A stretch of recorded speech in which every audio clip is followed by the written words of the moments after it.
So in chapter 26, Screwtape starts out by saying that he agrees with what Wormwood is trying to do right now with the patient and his girlfriend's relationship, and how Wormwood is planning on having a marital discord between the two, and Screwtape emphasizes the concept of unselfishness, as in where they're always being modest, I guess you could say, towards each other, and how that's not really a relationship. It's not really an act of kindness. It's more so just an act of obligation. He says that they're not necessarily in love. It's more so a sexual attraction.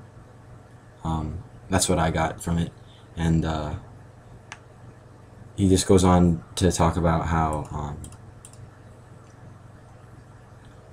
they're not, the way they're acting right now in their current relationship, it's not gonna be able to work out very well in the future, just because of how they're acting, as in they're not necessarily in love. They think that they're falling in love, but Screwtape is very disgusted with the fact that they think that they are in love when they're really not. It's a sense of reverse psychology regarding the unselfishness. Like he gave the example of the tea, and how each side is fighting for the other person's side, where they're both A and B are being modest, and the concept of unselfishness kept coming back. In chapter 27, it talks about how the patient is becoming more devout in his prayer life. He's getting more, he's becoming more obedient, and it really emphasizes, Screwtape really emphasizes that prayer is a very powerful thing. And he suggests to Wormwood that Wormwood tried to distract the man from simple God-directed prayers by making the man doubt whether asking God for things is really appropriate at all. And he uses the example of the weather, praying for the weather. It was kind of confusing, but in a sense, if his prayers are not answered right away, then he will be confirmed in his suspicion that asking God for things is ridiculous, that prayer has no impact whatsoever, because God is God and he can do his own thing. He doesn't have to listen to the prayers of humans or this and that. So it was just interesting to see how the demons even knew that prayer in and of itself is a very powerful thing, and that they try to control that as much as possible. Chapter 28, Screwtape writes to Wormwood about how the war is coming up, and that Wormwood should not be excited for this, about how, oh, the Germans are going to come bomb the patient city, all this and that, tragedy's going to happen. Screwtape is, he's telling him that if the man died now, then the state that he's in, that he would be going to heaven. They would have failed. He would not be going to hell, because of the state of grace that he is in. The patient, he's in love with this really Christian girl that's a good influence on him. He's interacting with his neighbors more, trying harder to interact, and he's also, like as in the previous chapter, his prayer life, and just he's becoming more devout to God. So I guess that Screwtape is saying that it's far better to let him live a long life, where he gets old, he becomes aged, and he grows cold in his devotions. He becomes tired of fighting the same temptations. He eventually just gives in. And the one thing that really struck to me about this chapter was Screwtape himself said that perseverance is very hard for humans, particularly Christians, because it's fight after fight, temptation after temptation, and it's very hard for a person to have a very strong mindset to keep going, because of course, we all have our flesh and we all want to please ourselves, and we're all always thinking selfishly. And so that was something that I personally got convicted of, because it's easy to go a week, on fire for God, doing all this and that, but then when one big thing hits, when you fall really hard because of one temptation or one like a big project that you failed out of school, then it's easy to get down. You just become apathetic, and the fire inside you dies away. And so that's what I personally got out of that. Chapter 29. It's after the I believe it's after the bombing. Actually, let me check. No, it's before, because they have news that the Germans are going to bomb, and Screwtape recommends that Wormwood does his best to make the man a coward. I forget how he said it, but like putting an escape hatch in his mind, I think it was, and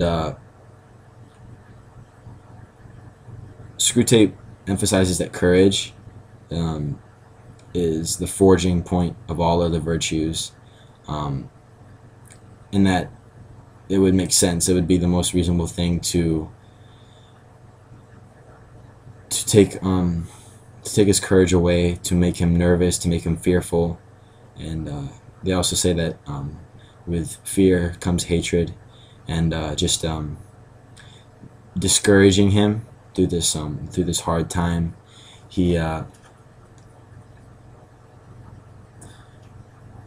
Screwtape says that feeling fear is no sin. It is the act of cowardice, not the feeling of fear, that counts. And I think what C.S. Lewis is trying to emphasize in this chapter is that courage is the basis of all other virtues. It takes standing up with perseverance and courage to overcome a threat. And underneath that falls all the other virtues. In chapter 30 is when it talks about how the Germans had just bombed his city, and that the patient was extremely scared, and he was very fearful, but they didn't specify exactly what, but he did his duty, and he even went beyond his call of duty for others. And Screwtape scolds Wormwood and considers it a failure, because that is one thing that they really wanted to emphasize, since the patient's life was at risk. And then Screwtape goes on to talk about how hell is a place where the human souls are brought for the demons to consume, and that if the demons fail to bring the humans to hell, then the demons themselves will be eaten, which I find kind of strange. I've never seen anything like that in biblical context, but it's interesting to think of it that way, that if the demons fail themselves, then they take the place of the human. And I mean, the demons live there, it's their home. I don't quite understand, but it was interesting to see that. Chapter 31, it was the patient died, and Screwtape was pretty I guess snobby to Wormwood, because Wormwood was coming to Screwtape and trying to get reassurance of Screwtape's affection for him, since he was his uncle, saying, "Oh, do you really love me?" All this and that, and Screwtape, he's just playing it along, and I found that to be kind of hilarious. Just because, I mean, they're both demons, and it's whatever. But it was interesting to see. It was page 172 where he describes how the patient must be feeling, that he feels as if a scab had fallen from an old sore, as if he were emerging into a hideous shell-like tetter, as if he shuffled off for good in all a defiled, wet, clinging garment. And he's just talking about how the human has just, like, in a heartbeat, in a blink of an eye, has just passed from that stage of being in temptation and being attacked to the state of peace and heaven that he has. And the demons are really hoping that he would survive, and and like I said, go into that state of where he becomes old. He lives an old, he becomes old and aged, and he eventually just backslides on his faith just because he gets tired. He lacks that perseverance, and he lacks the courage. But overall, this book was very confusing for me personally. I would read it, and then I would get somewhat confused, and I have to reread it, and it would happen multiple times. But this book actually opened my eyes to a lot of things, specifically in these last couple of chapters that we've read, where it talks about perseverance and prayer, and having courage. Those things really hit me personally, and I think there's a lot of spiritual application that can be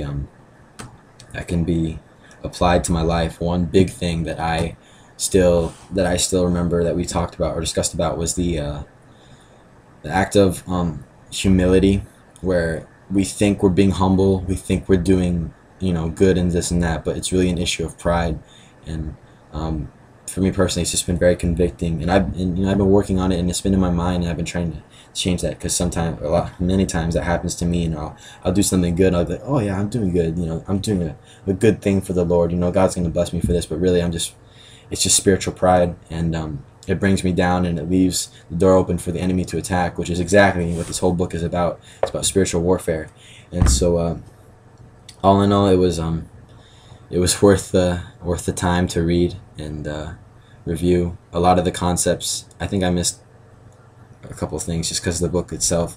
In and of itself, the context of it, the way C.S. Lewis wrote it, was very confusing, especially in the beginning, because I had a hard time grasping the fact that it was the demons that were conversing to one another. But I did enjoy this book, and I'm glad we're done with it, honestly.